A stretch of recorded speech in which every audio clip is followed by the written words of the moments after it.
Hey guys, welcome to the video. Today I'm going to be doing some reviews of films that have been released this month. These are going to be just quick spoiler-free reviews. So let's jump straight in.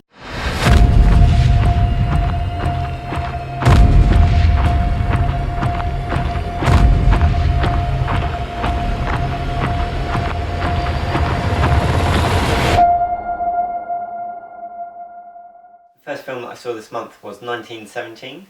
As you may have guessed from the title, it's set during World War I, and it centres around two young soldiers, Blake and Schofield, who have to cross no man's land in a race against time to deliver a message to Blake's brother, or his battalion, before they charge into a trap. It's a trap! This film was really well shot. It's sort of done as like a one-shot, like a continuous shot, and that really helps show the surroundings. Like they've got a couple of 360 shots as well, so you can see everything around, and the lighting and the music really makes you feel immersed into that era and into the struggles that they're going through. And obviously you'll never know what it was like to actually be there, but I think this really captured the sort of feel of it, and it did make me cry a couple of times, which is always a sign of a good film. This film was directed and written by Sam Mendes, who also directed Skyfall and Spectre, and American Beauty as well. The story is based on a story that his grandfather told him. So his grandfather was in the First World War, and he was actually a messenger, so it's based on some of the stories that he used to hear growing up.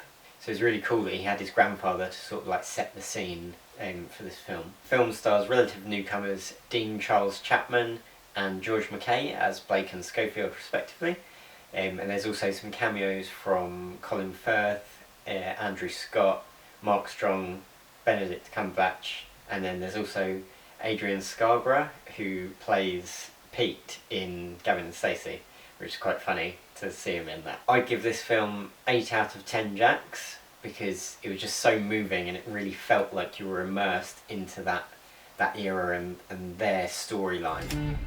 This is a big number. And this? Oh, this is a big gun. I'm gonna take it all. So you killed someone? No, it was the gravity that killed him. I was there and I'm still shocked. So the next film I saw was The Gentleman, which follows the story of Mickey Pearson, who is a drug lord who wants to get out of the game, and basically puts his operation up for sale. And it's all told through the eyes of a private investigator, Fletcher, who is trying to blackmail him. This film is hilarious, and there's lots of like twists and turns. You don't quite know what direction it's going in, or you think it's going one way and then it goes completely the opposite or something like that. It's really good. It was directed and written by gangster film legend Guy Ritchie, who hasn't done a gangster film since Rock and Roller, really, but he's famous for Lock, Stock and Two Smoking Barrels and Snatch, which are really good. I haven't actually seen Lock, Stock and Two Smoking Barrels, or I don't think I've seen it all the way through, but I've seen like snippets here and there. The film stars Matthew McConaughey as Mickey Pearson, Hugh Grant as Fletcher, Colin Farrell as the coach, as well as Charlie Hunnam, Michelle Dockery, Jeremy Strong, Henry Golding, and grime artist from Manchester, Bugsy Malone, who actually comes out with a track halfway through the film. With the toddlers of your thumb, just know that we come from the bottom of the slum and we're hungry. Means we're coming for the crumbs, and we're like a tax man, cause we're coming for your funds. Boxes of bush, all buds, no dust. Boxes and boxes and boxes with the toddlers of your thumb. The setting of it just makes it brilliant. As I said, it's a hilarious film anyway. So I'd give this film 8 out of 10 jacks, and I think it will go down in history as a classic gangster film, like The Godfather, like Lock, Stock and Two Smoking Barrels, like Snatch. Hey, Jojo, my old friend. Hi, Adolf. What's wrong, little man? They call me a scared rabbit. Let them say whatever they want. People used to say a lot of nasty things about me. Oh, this guy's a lunatic. Oh, look at that psycho. He's gonna get us all killed. Did you know Jews can read each other's minds? But how would you know if you saw one? They could look just like us. Hi. You know what I am? Say it. A Jew. Gesundheit. You're here?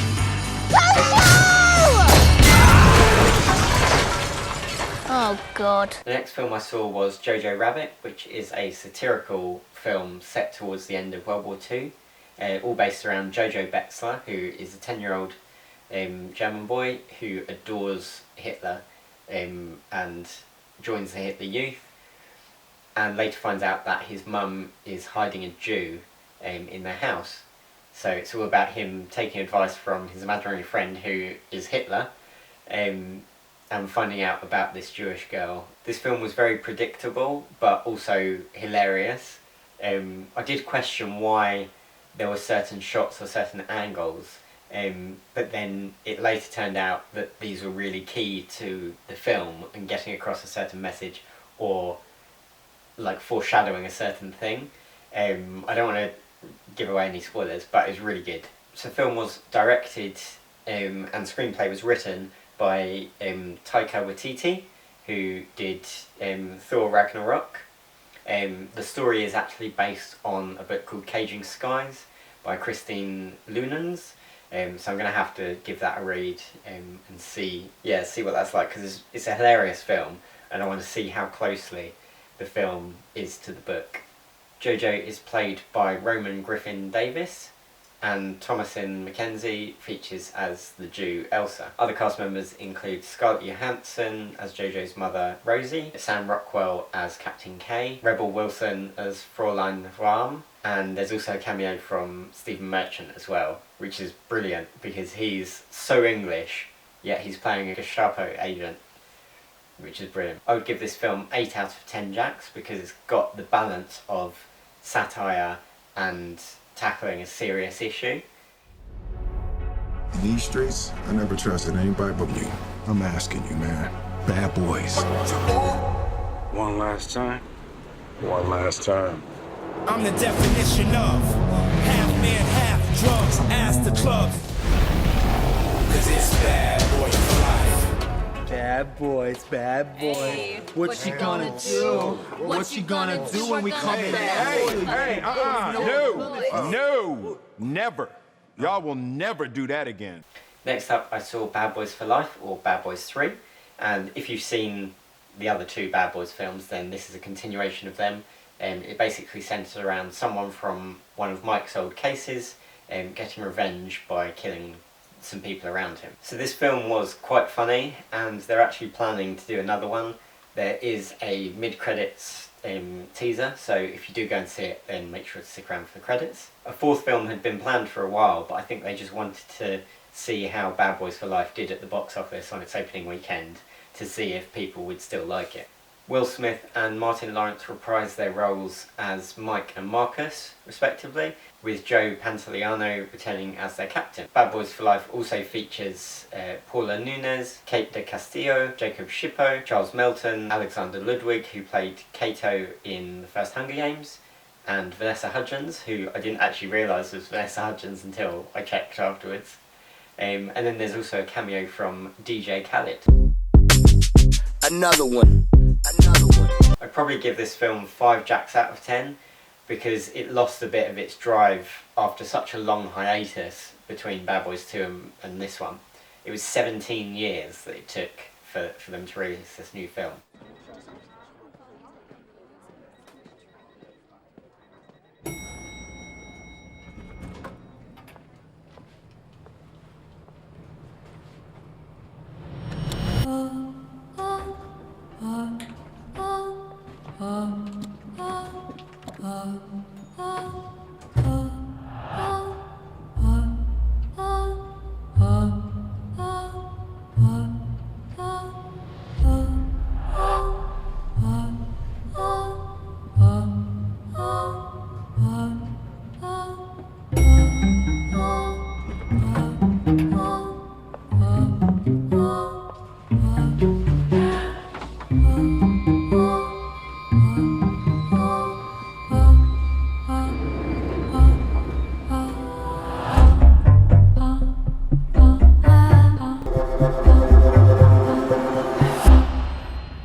And